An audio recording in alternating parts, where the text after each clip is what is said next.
paz do Senhor, querido professor, querido aluno da Escola Bíblica Dominical, estamos aqui para mais uma pré-aula, dando sequência à nossa lição bíblica da Escola Dominical. Estamos aí já no segundo trimestre deste ano de 2019.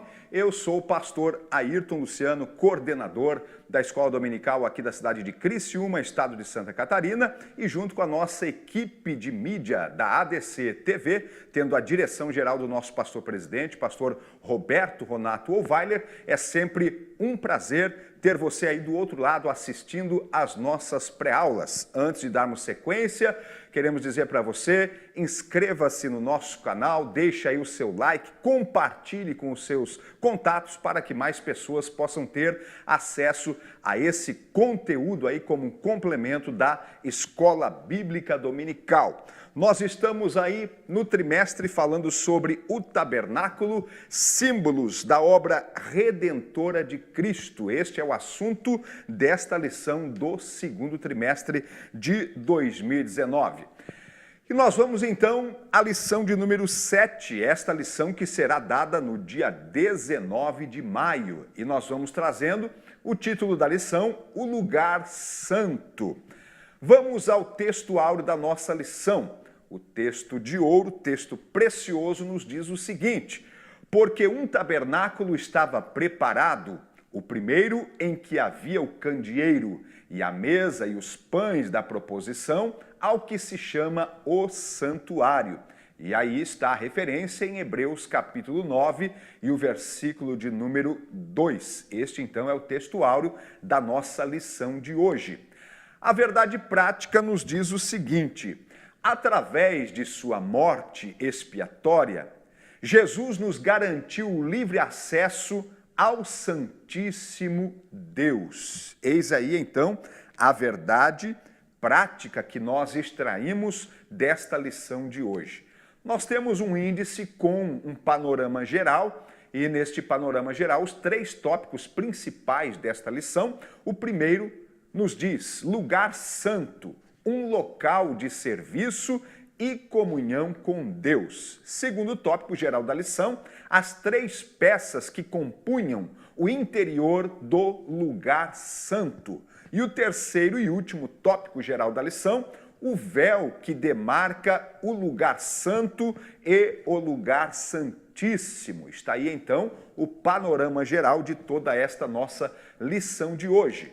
Nós temos a introdução, e você tem aí na sua revista do professor, e dispomos aí também através dos nossos slides em PDF e também em PowerPoint. Diz assim a introdução: local de serviço e de comunhão com Deus. As peças do tabernáculo denotavam a sacralidade do lugar. Os dois véus realçavam a santidade que o local requeria. O lugar santo tem muito a nos dizer, por isso estudaremos a sua simbologia, pois esta tem muito a ensinar-nos nesses dias difíceis e trabalhosos. Há consolação neste estudo. Está aí então a introdução à nossa lição de hoje. E nós temos logo ao lado aí da introdução na revista do professor, nós temos um ponto central. E este ponto central, onde converge toda esta lição de hoje, nos traz o seguinte: sejamos zelosos em nossa vida de serviço e adoração a Deus. O nosso Deus, ele é um Deus perfeito e ele requer de nós que nós sejamos também perfeitos, que possamos, como diz o ponto central da lição, sermos zelosos em nossa vida de serviço e também adoração a Deus. Vamos então ao primeiro tópico geral da nossa lição: lugar santo, um local de serviço e comunhão com Deus. A síntese do tópico 1, eu gostaria de ler juntamente com você que está aí assistindo a nossa videoaula, sempre trazendo aqui a síntese antes de nós entrarmos no tópico propriamente dito. Diz-nos a síntese do tópico 1. O lugar santo era um local de serviço e adoração. Está aí o resumo, então, a síntese deste tópico de número 1. Vamos na sequência com o primeiro subtópico. Nós temos aqui uma pergunta que nos diz: que lugar é esse? O tabernáculo, propriamente dito, era composto por duas partes. O primeiro, chamado de santuário ou lugar santo, e o segundo, Santo dos Santos ou lugar santíssimo. E aí nós temos ao lado uma figura que ilustra o tabernáculo ou a tenda do tabernáculo propriamente dito, com seus dois compartimentos, ou seja, na entrada, logo a entrada da porta, ou seja, do primeiro véu em que passava ou atravessava o primeiro véu, estava o santuário ou o lugar santo, onde ficavam ali os utensílios ou primeiros utensílios que ficavam dentro da tenda. Logo na sequência, após o segundo véu, está lá o compartimento do lugar santíssimo, ou denominado também Santo dos Santos, ou vice-versa, Santo dos Santos ou lugar santíssimo.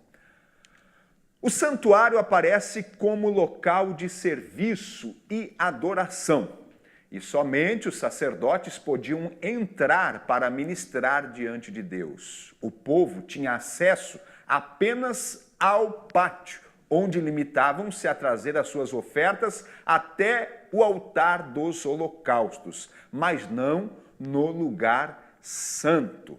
Está aí, então, o santuário, ou seja, o que nós denominamos de lugar santo, onde somente os sacerdotes poderiam ter acesso. Isto, é claro, depois de passarem pelo altar do holocausto e também pela pia de bronze, já devidamente purificados, santificados, vamos usar assim esta expressão, então os sacerdotes entravam no lugar santo para dar sequência à ministração diante do Senhor. Ou seja, o povo tinha acesso apenas ao altar dos holocaustos que ficava no pátio ou no átrio do tabernáculo. Vamos na sequência com o segundo subtópico. Nós temos aqui um lugar de serviço e adoração. Deus escolheu uma única tribo dentre as tribos de Israel, a de Levi, para a adoração e o serviço do tabernáculo.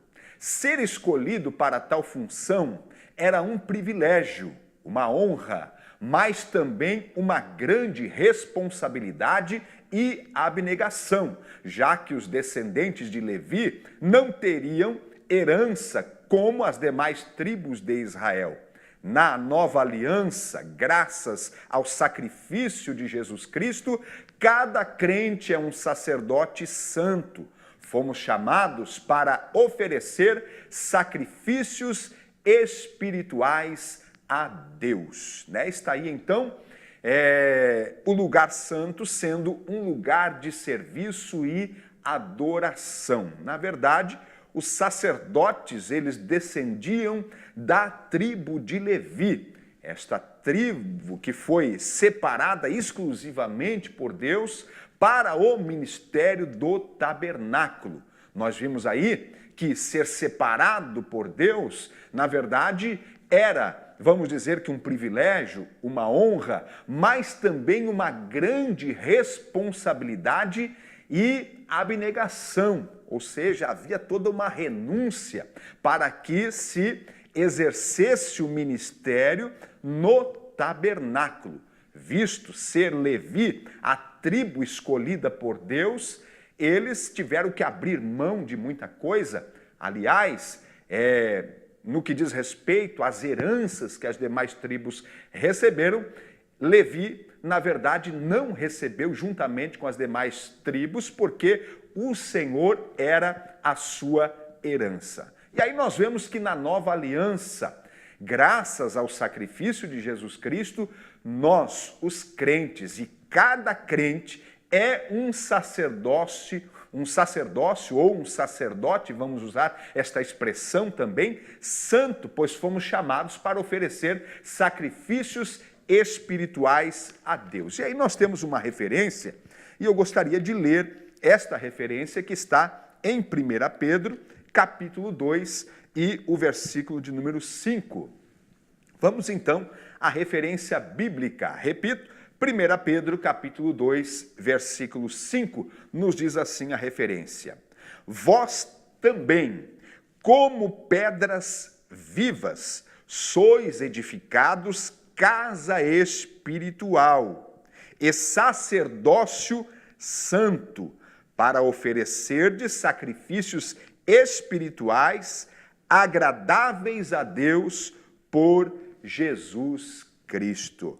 Queremos dizer, com esta referência bíblica, que hoje, na nova aliança, nós não temos um local específico como a tenda, como o tabernáculo, e uma tribo apenas dentre os filhos de Israel para exercer o ministério. Porém, na nova aliança, nós temos cada crente um sacerdócio. Como nós vemos aqui, Pedro escrevendo e dizendo que nós somos edificados casa espiritual. Cada crente é a habitação do Espírito Santo e nós ministramos uns aos outros o que diz respeito às coisas que são agradáveis a Deus, o que diz respeito às coisas sagradas do Senhor. Que possamos cumprir o ministério a qual Deus nos tem chamado, à semelhança de Levi, que havia toda uma renúncia, uma abnegação para cumprir o seu ministério. Nós devemos lembrar das palavras de Jesus: quem quer vir após mim, negue-se a si mesmo, tome a sua cruz e siga-me.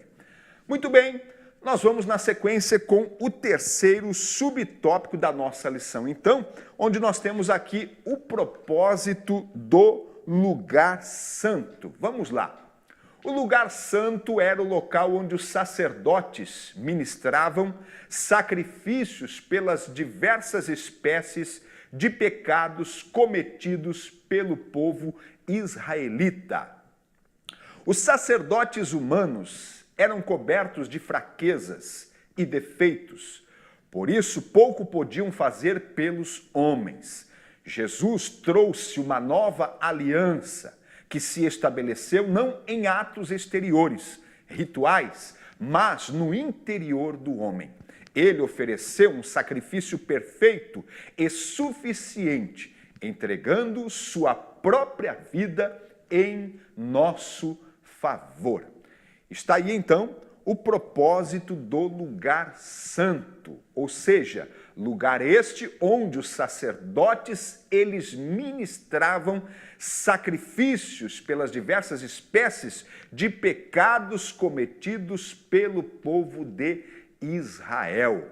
É claro que havia, na verdade, todo um ritual, vamos dizer desta forma, externo, algo visível, algo palpável, no que diz respeito aos utensílios que ali estavam e que exigia um serviço dos sacerdotes, como manter as lâmpadas do candeeiro acesa, como estar ali preparando os pães na mesa dos pães da proposição, ou até mesmo as ervas aromáticas para o incensário que eram oferecidas ou queimadas no altar do incenso. Enfim, mesmo havendo todo este trabalho dos sacerdotes, nós vamos ver que eles eram homens, e homens cobertos de fraquezas e também defeitos, e desta forma pouco podiam fazer em favor dos homens. Porém, como nós vimos aqui, Jesus ele trouxe uma nova aliança. E esta aliança se estabeleceu não em atos exteriores, rituais, como se via no tabernáculo, porém no interior do homem, lá no íntimo do ser humano, então é claro que acontece toda esta obra purificadora em que Jesus, através do seu precioso sangue, ele efetuou por nós na cruz, como nós vamos ver na frente desta lição, sendo ele o nosso sumo sacerdote por excelência. Vamos na sequência, nós temos aqui as 3 peças que compunham o interior do lugar santo, dentro deste segundo tópico geral da nossa lição. E nós temos uma síntese do tópico 2, e eu vou ler a síntese, que é o resumo, já na introdução deste segundo tópico, que nos diz o seguinte: as 3 peças que compunham o interior do lugar santo eram o castiçal de ouro, a mesa com os pães da proposição e o altar de incenso. Está aí, então, os 3 utensílios que compunham o lugar santo. Vamos na sequência, então, com o primeiro subtópico. Nós temos aqui os mobiliários do lugar. Dentro do lugar santo, os sacerdotes, devidamente vestidos, ministravam e mantinham os móveis de ouro, que eram o castiçal de ouro, ou denominado também como candelabro. Tínhamos ali a mesa dos pães da proposição e o altar de incenso. Essas 3 peças compunham um ambiente perfeito de oração, intercessão, adoração e louvor, como se vê na figura ao lado, os sacerdotes ministrando então no lugar santo, ali com os seus 3 utensílios. Como nós vemos, o candelabro ou candeeiro, ou denominado de castiçal também. Logo ali ao lado nós vamos ver a mesa dos pães da proposição e logo à frente, ao centro, estava o altar de incenso. Vamos na sequência então, com o segundo subtópico, trazendo então um destes utensílios, que era o castiçal de ouro, conforme está a referência em Êxodo capítulo 25, versículo 31, até o versículo de número 37. Vários nomes eram dados a essa peça: candelabro, candeeiro, lampadário e castiçal. Em hebraico, especialmente na Torá, o nome era menorá. Era o objeto de maior destaque no interior do santuário, por ser todo de ouro e pela luz que emitia. Ficava ao lado esquerdo, na parte sul do tabernáculo. O castiçal aponta para Cristo, a luz eterna e perfeita. E nós, como igreja, precisamos manter a luz de Cristo brilhando continuamente em nós, assim como o castiçal, que deveria estar sempre aceso.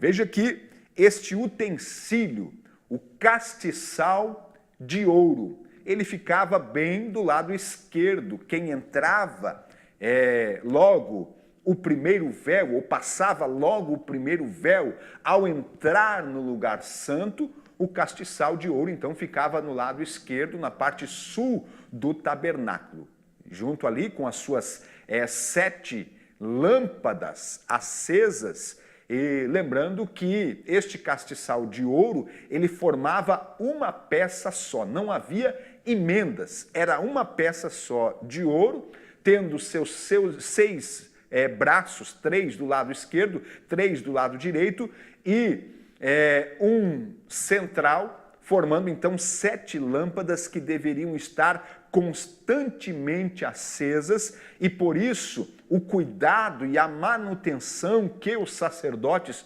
deveriam dar para o castiçal de ouro, para que ele mantivesse as suas lâmpadas acesas. Isto aponta para Cristo, a luz do mundo, como nos diz a palavra de Deus. E nós, cada crente individualmente, devemos refletir a glória de Cristo Jesus, ou seja, manter também a nossa vida espiritual acesa, como disse Jesus, para que os homens, vendo as vossas boas obras, glorifiquem o vosso Pai Celestial. Então está aí a importância deste utensílio dentro do lugar santo. Vamos ao terceiro subtópico, trazendo então a mesa com os pães da proposição. E a referência está aqui em Êxodo, capítulo 25, e o versículo de número 30. A mesa dourada ficava à direita do santuário, para o lado norte da cortina, em frente ao castiçal. A expressão pães da proposição significa pães da presença ou pão colocado perante o Altíssimo.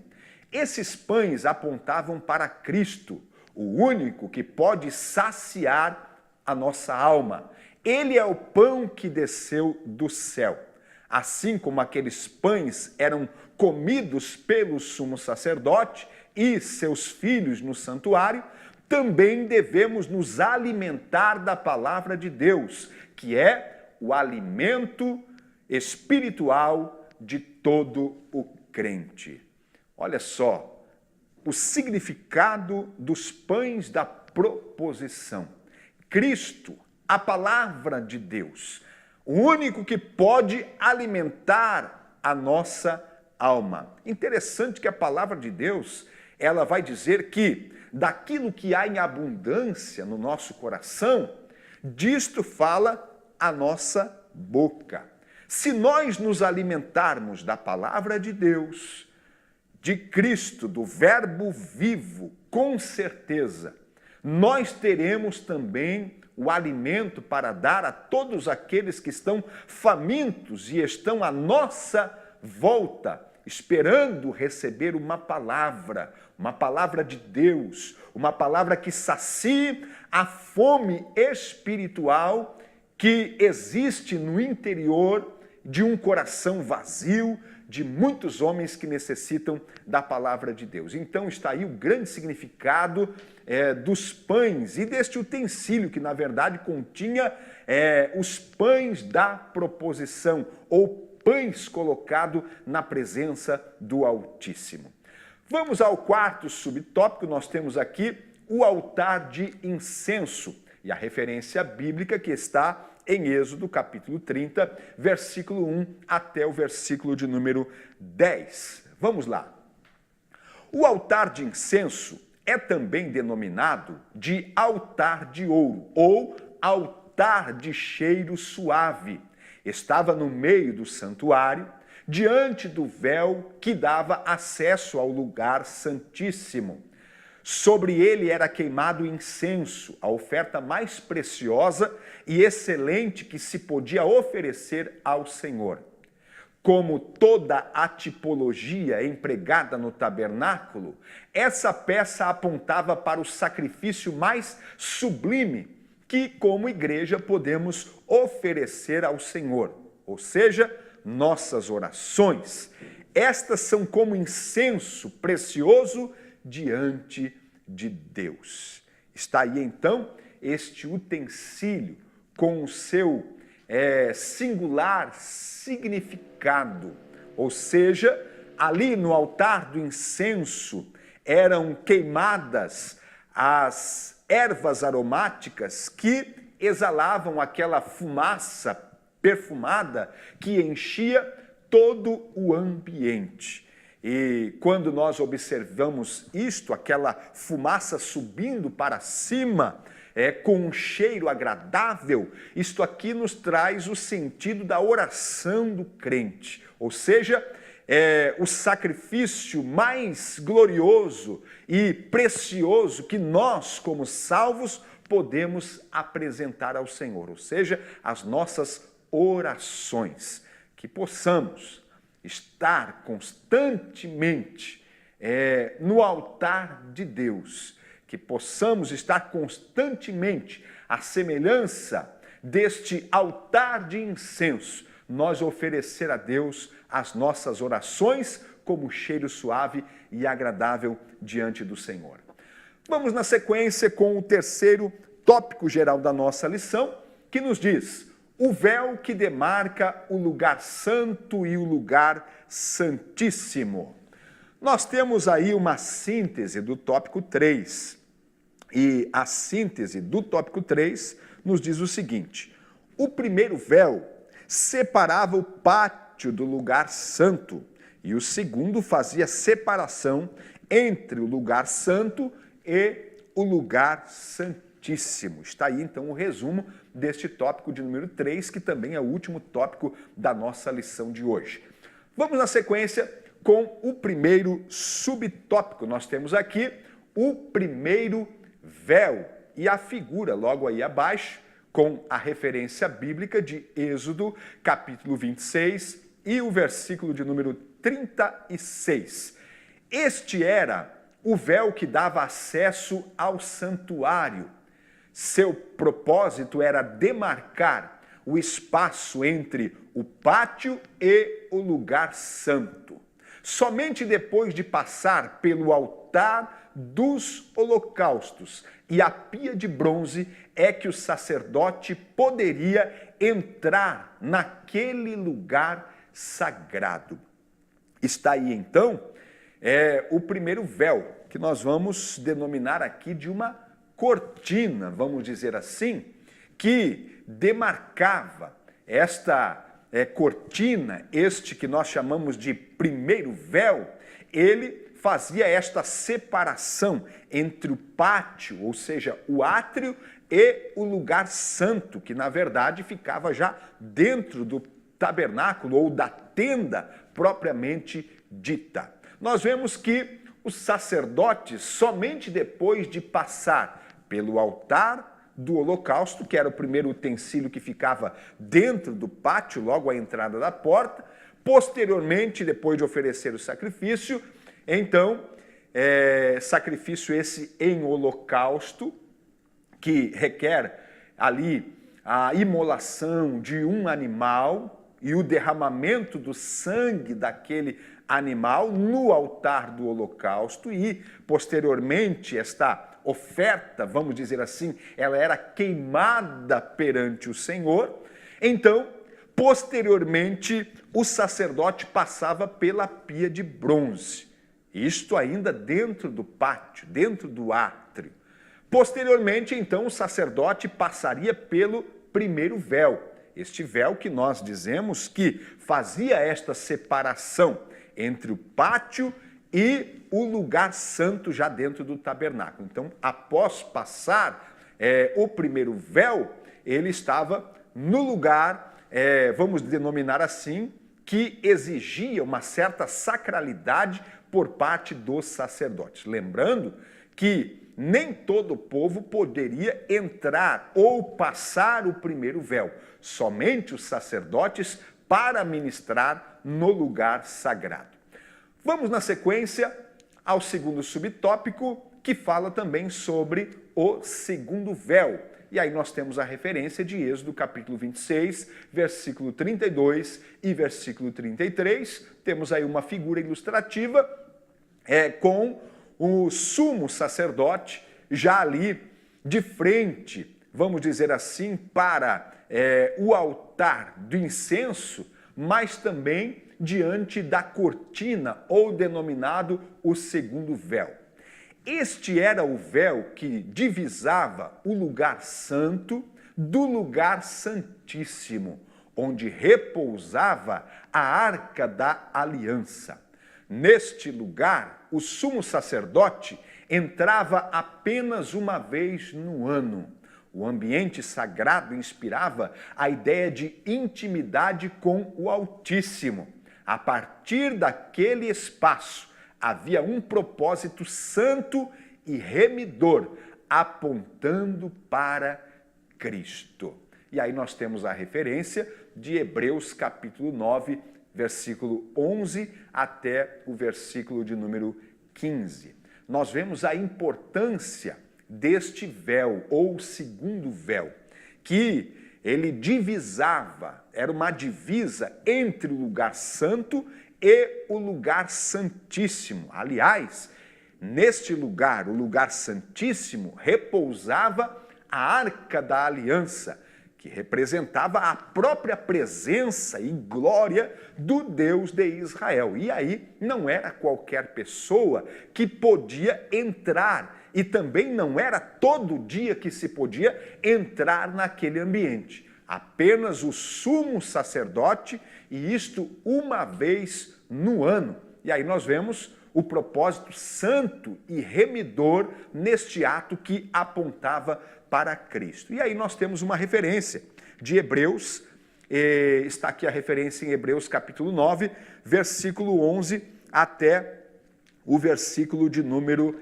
15. E eu quero fazer menção desta referência. Hebreus capítulo 9, versículo 11 até o versículo de número 15. Vamos então a esta referência. Nos diz a palavra de Deus assim: mas, vindo Cristo, o sumo sacerdote dos bens futuros, por um maior e mais perfeito tabernáculo, não feito por mãos, isto é, não desta criação, nem por sangue de bodes e bezerros, mas por seu próprio sangue, entrou uma vez no santuário, havendo efetuado uma eterna redenção. Porque se o sangue dos touros e bodes e a cinza de uma novilha esparzida sobre os imundos os santificam quanto à purificação da carne, quanto mais o sangue de Cristo, que pelo Espírito eterno se ofereceu a si mesmo, imaculado a Deus, purificará a vossa consciência das obras mortas para servirdes ao Deus vivo? E por isso é mediador de um novo testamento, para que, intervindo a morte para a remissão das transgressões que havia debaixo do primeiro testamento, os chamados recebam a promessa da herança eterna. Está aí então esta referência que nós fazemos menção aqui em Hebreus capítulo 9, versículo 11 ao 15, onde nós vemos Cristo. E Cristo como um sumo sacerdote dos bens futuros, através do seu precioso sangue. Não o sangue de animais, como era aqui a lei na antiga aliança, mas Cristo, através do seu precioso sangue, oferecendo-se como o Cordeiro de Deus que tira o pecado do mundo. A palavra de Deus vai nos dizer aqui que ele, oferecendo-se a si mesmo, imaculado a Deus, purificará a nossa consciência das obras mortas para servirmos ao Deus vivo.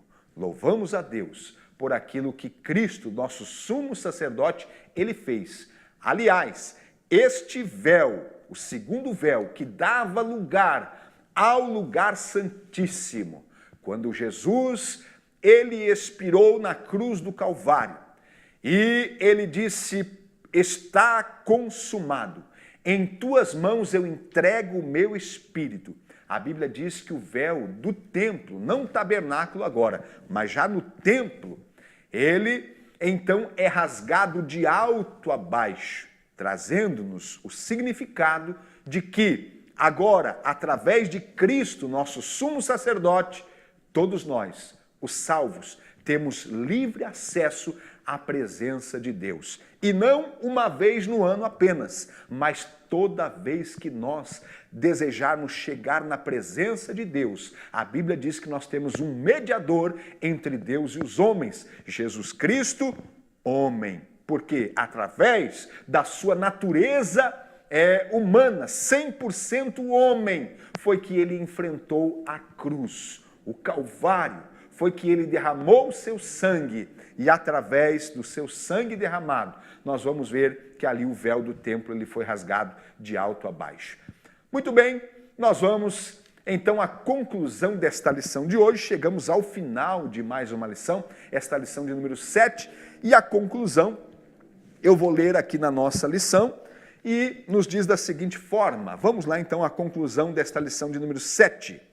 Acheguemo-nos com ousadia e confiança diante de Deus, através do sangue de Jesus.